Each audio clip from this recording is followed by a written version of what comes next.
What up, y'all? Back again. Today I wanted to talk to you about the narcissist and when you let them go and you give them nothing is sometimes that's the worst thing you could do to somebody is to give them nothing. Nothing at all. Just go blank on them. You know? Go like you ain't on the earth no more. Just be gone.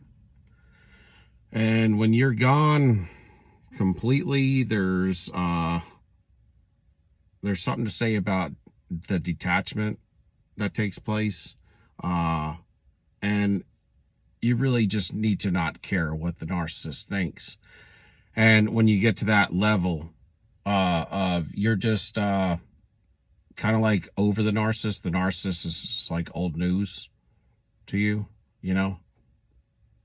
I mean, whatever time that you put in with them, you know what they're about. You know that they're about lies, they're about manipulation, they're about cheating. They're about the destruction of everything that you own.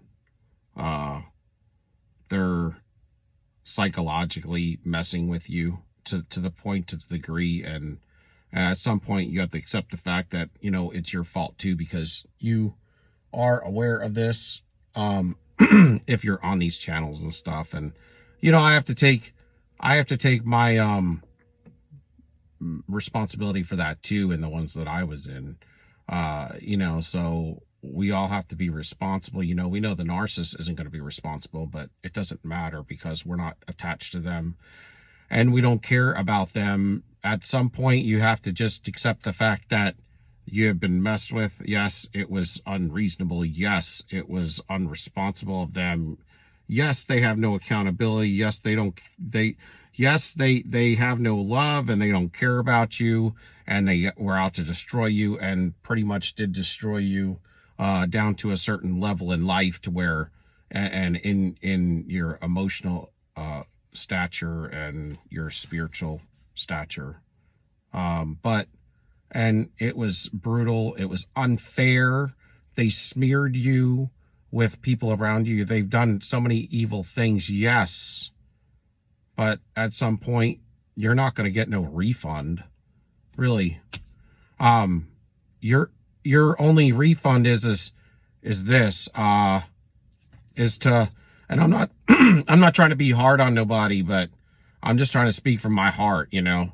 And to speak from my heart, as far as sometimes I want to go a little hard, because it's like I want you to understand, you know, that sometimes for you to build yourself up, you have to look at things hard line, straight line, and to look at it for what it is. And I'm kind of all about that. You know, the narcissist, that's their main issue, is their main problem is they can't look at anything, you know, with a hard, straight and narrow. You know, they can't look at life for what it is. But, you know, the empath can. Most empaths can. Some are, you know, kind of toxic empaths, but very touchy, you know. They can't handle it either. And there are some empaths out there that are very toxic, and I don't think people talk about that enough either. But when you enable a narcissist, and you know what you're doing, you know, or regardless, even if you don't know what you're doing, when you're enabling the narcissist, you're a toxic empath. But only when you get away from the narcissist can you really, you know, grow into that individual that you need to be, that you're capable of being, the person that is awesome and amazing, that the world doesn't see many of. Because if you're the salt of the earth, if you're the light, if you have that, truly have that light, yes, God allowed you to be put through some torment, but it was to grow you. It was to grow you. And growing up in these families, it was to grow you. You know, yes, we didn't know for years and years, and yes, it hurt really bad for years and years, all the pain that we went through, all the trauma. But, you know, it built a long suffering in us. It built some sort of a compassionate heart in us, in a weird way. Being beat down, you know, in a lot of ways, it still got us to see that these people needed love. They need love, but we just didn't understand that they will never get love because they refused it a long time ago, okay, in some sort of a covenant with the enemy. And that we after you understand the thinking of the narcissist and the mindset of the narcissist and the power plays of the narcissist and how they are linked up to the enemy Satan, that they are an arm of him now, an extension of him, and that they are fixed and will never change, then we know that love is an amazing thing, and love can heal a lot of things inside of us, but not, we can't change individuals. And even people that are non-narcissists, we cannot change them with our love.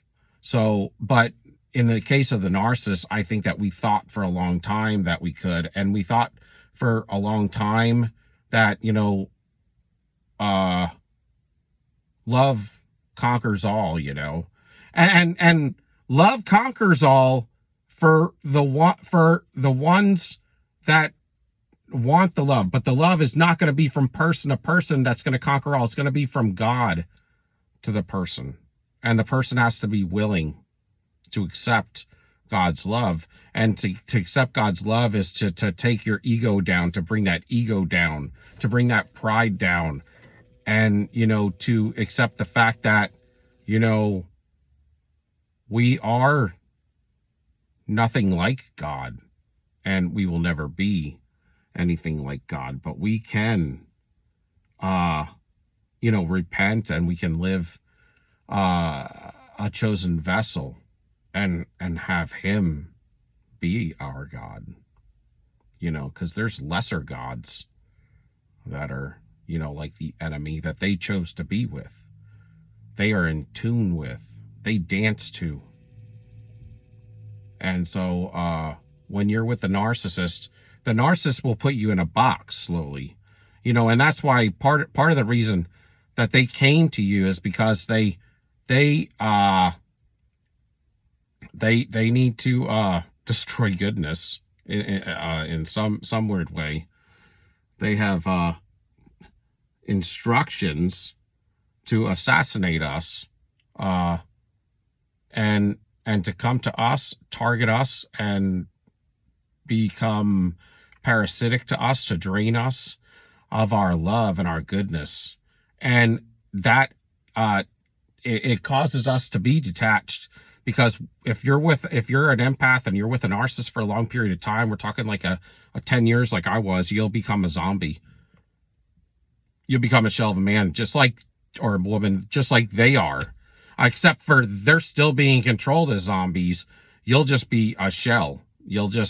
Because you have to, you'll learn to gray rock, but it'll also make you to not anticipate life in any way or any reason, and that you're going to anticipate any happiness anywhere in life. So you'll just kind of walk around like monotone, just, flat, and your spirit will be in the gutter all the time, and you'll start dealing with depression.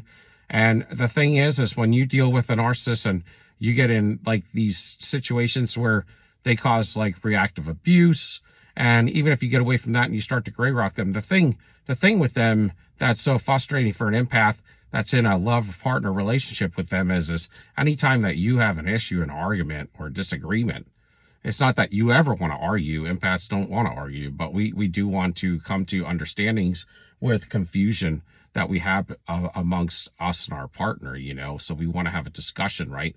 And it always turns to word salad. It always turns to some blame shifting, and it kind of turns into an argument because it becomes reactive, because that's all they know how to do.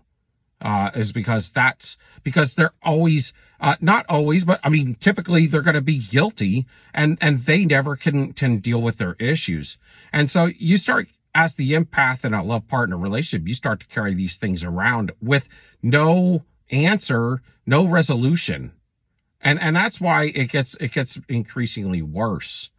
And you get kind of bitter and stuff. You can towards the narcissists and stuff, because you kind of have resentment and stuff because, not forever, but while you're in the relationship, because at some point you start to realize like that, you know, at, and this would, you would think would never happen in situations with you being in a relationship. So I'd never let that happen. But it's weird because in a narcissistic relationship, they will get you to where they're cheating on you and you'll know it, and you won't even argue with them anymore because, or they're lying to you. You're not even going to bother because you can never get to no resolution with them. And, at some point, then you just kind of, you just start withholding everything. You withhold, from intimacy, you withhold from, speaking to them, you withhold from pouring out your heart, your love on them, to be passionate about anything with them, and you start to just gray rock them. I mean, I'm saying this is naturally, I did this naturally even before I woke up to narcissism. I'd say that I had a half awakening a long time ago, and then fully awakened, 3 years ago. But I didn't realize to the extent that narcissism is in this world today, and to the extent of the way that they act and operate and how demonic or satanic they are. But to, part of, healing is to,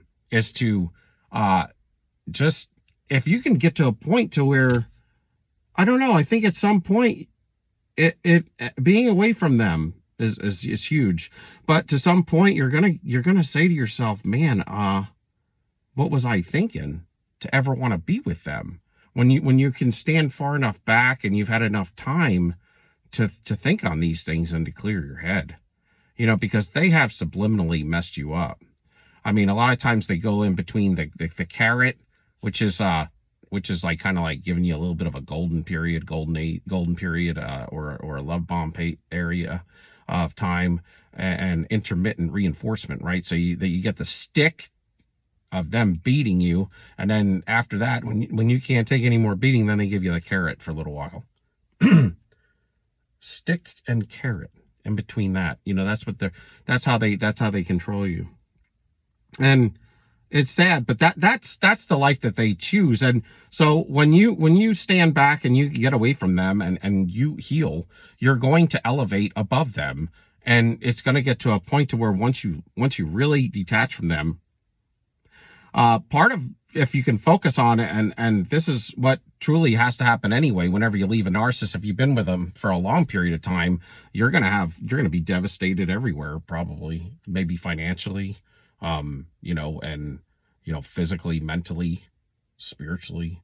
So what really helps, and you need to do it anyway if you're in that much devastation when you leave a narcissist, is you need to fix all those areas and make them impermeable to the narcissist and to people that you doubt their love for you, towards you.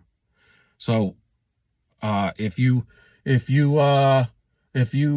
can't give up and sit on the couch, you have to, all the time, man, you got to be on it. When you leave the narcissist, you gotta find a way to grow yourself. You need, if you've gained a lot of weight through the push and pull and living with them for years, and the trauma bond, and the cortisol, the oxytocin, the dopamine going, back and forth, and the serotonin, the hot and the cold. Well, then you need to, go to the gym, take walks, meditate,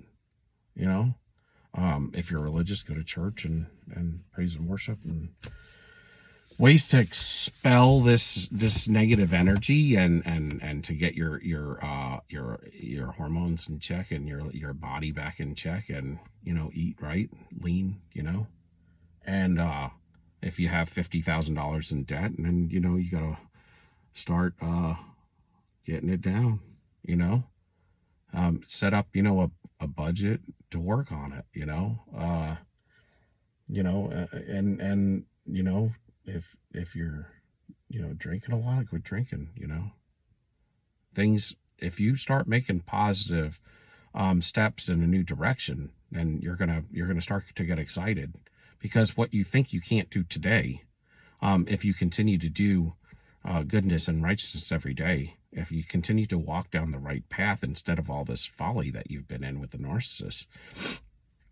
Yes, I mean it's home in the beginning because you're hitting a brick wall because you didn't a lot of times didn't deal with a lot of the stuff that was coming at you, and then when you do leave the narcissist, it's like you got this gully you're in, but now you're looking at it and you're going to face it head on.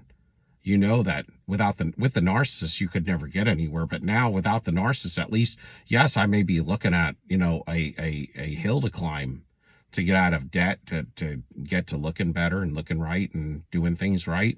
But at least you don't have that nemesis that's pulling you down all the time, and you know that you can accomplish it. And to build a wall, it takes one brick at a time. You don't tell yourself you can't build a wall, but just start laying that first brick, And if you work on being positive every day and moving in the right direction and making good decisions every day, you can't really go wrong. You have to grow, and you have to have good accomplishments. I mean, do I want to go out and drink tonight, or do I want to study for that exam that's going to get me that higher paying job? You got to make those tough decisions, man. And that's where, it's you get your spirit man. You got to get your spirit man over your fleshly man. It's hard to do. It's hard to do, especially if you've been walking in the flesh for a long time. And when I mean walking in the flesh is to do the things of the world that entice you, but it's not necessarily good for you.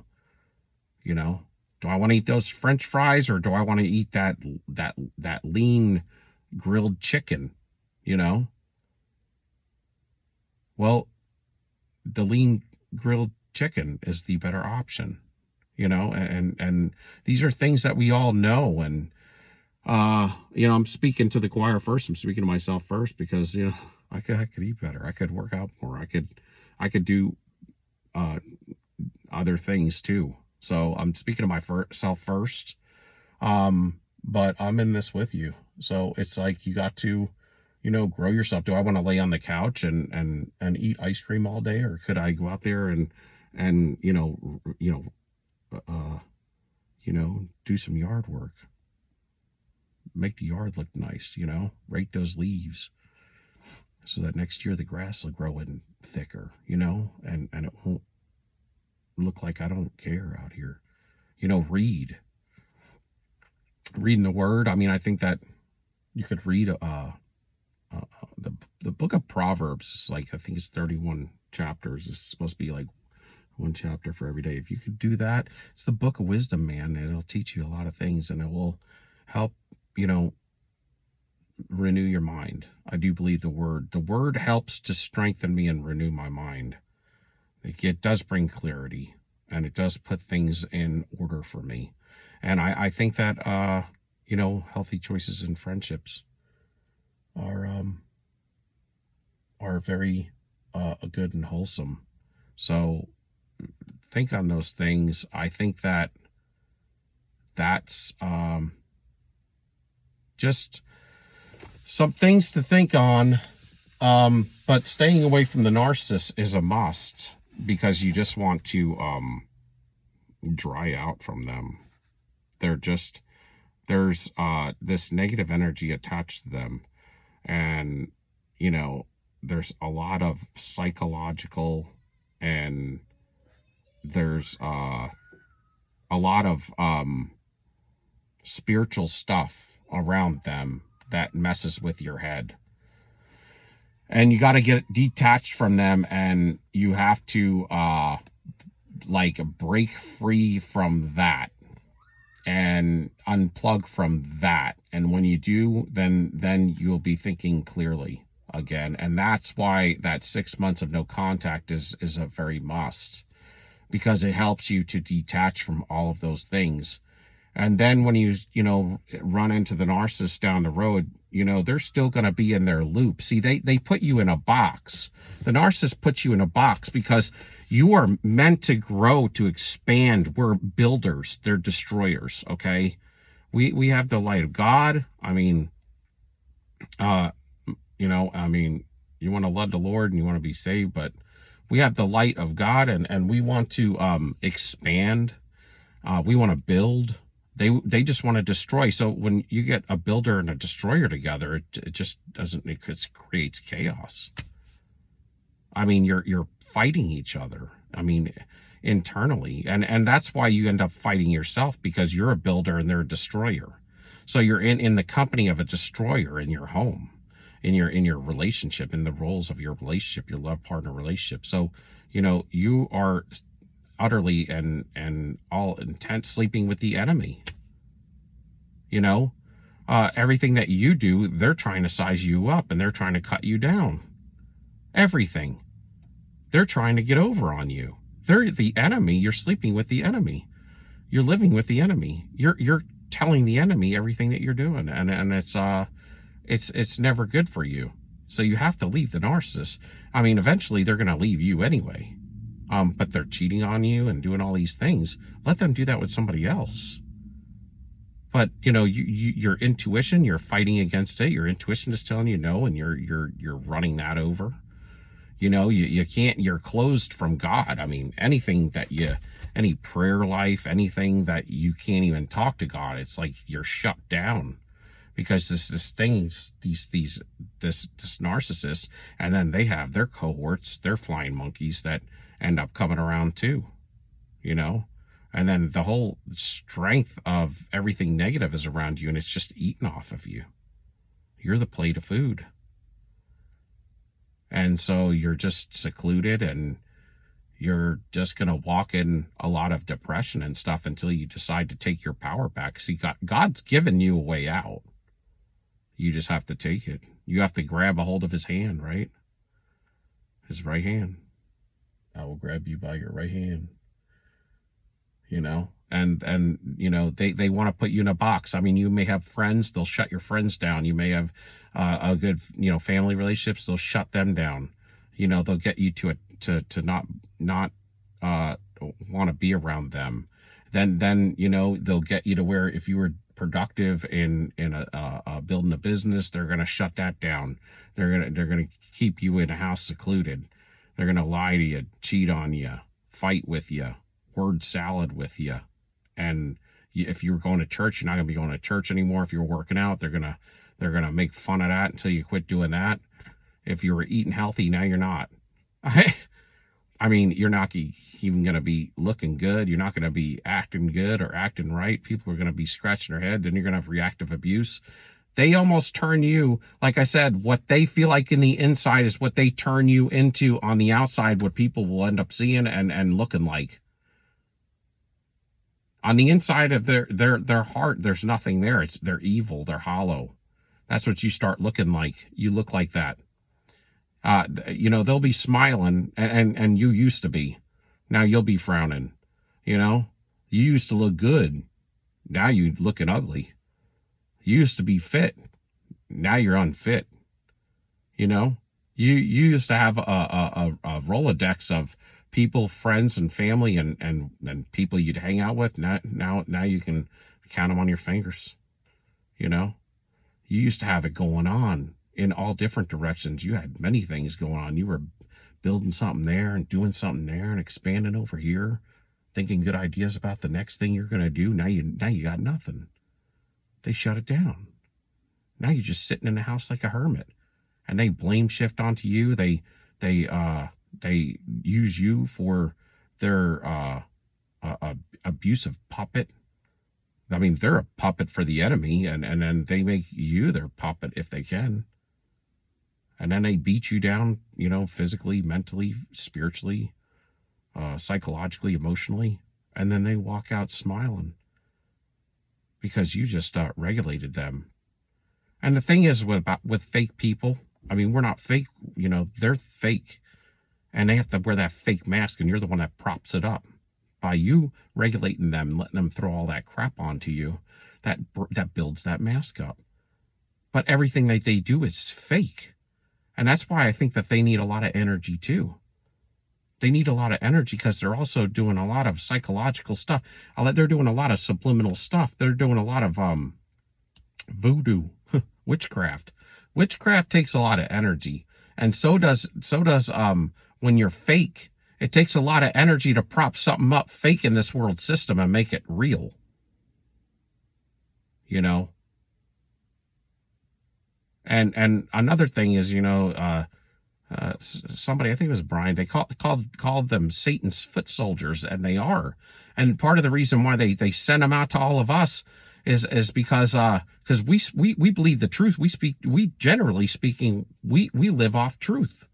We speak the truth. And they're not. They're the lie. But see, for the Matrix to work out here in the world, they have to have humanity to believe the lie. So they have to come out here and get these empaths and bust them to pieces, because they don't want you out there speaking and living the truth, because it makes the Matrix fail. The world system, this Fortune 500, all this. Like I said, the light and the darkness cannot be in the same place. If we start to flourish, they will fail. If we fail, they flourish. You see, we're not on the same team. And that's why when we pass, we're going up and they're going down, generally speaking. I can't speak for y'all, but we're not on the same team. They are the children of darkness, and we're the children of the light. And we're on the right team. Thank God we are. But let them be. Let them wallow. And get to a point where, hey, I'm so focused on me, I don't have time for you when they come around. I haven't even thought about you, honestly, because I've been blessed since I left. And that's the thing. You got to get your mind right. When you get your mind right and you understand that you're in perpetual blessing when you leave the narcissist. Yes, you're in a deep ditch maybe, but God will give you the grace to crawl out of it if you follow him and you walk in goodness and in righteousness every day and focus on making good decisions every day. You have to. It's mathematics. Every day you're away from the narcissist, you're growing and they're collapsing. I don't care what they look like on social media. I don't care who's in their life. I don't care how good they look or how good they look on paper. They're not happy. They're damned, and they're devils. And they're always on the brink of collapse. Do you want somebody that's going to be poking a stick in your side and then feeding you a carrot every once in a while? Or do you want somebody to be your cheerleader and love on you like they're supposed to, and you be able to reciprocate that to your love partner?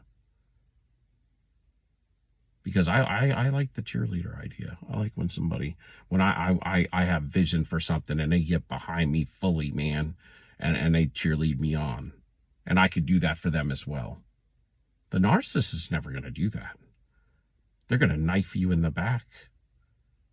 And then they're going to feed you a carrot once in a while to keep you with them. But we're not here for lack. We're here for abundance. And to live life more abundantly is not to be with the narcissist. It's to be your own man and woman, to be independent of everything and not have to be with somebody because you need them, but because you want them in your life. All right? So, give me a like, a subscription, a thumbs up. I love you all. Stand tall. Peace out. Sold you up. We out. Peace.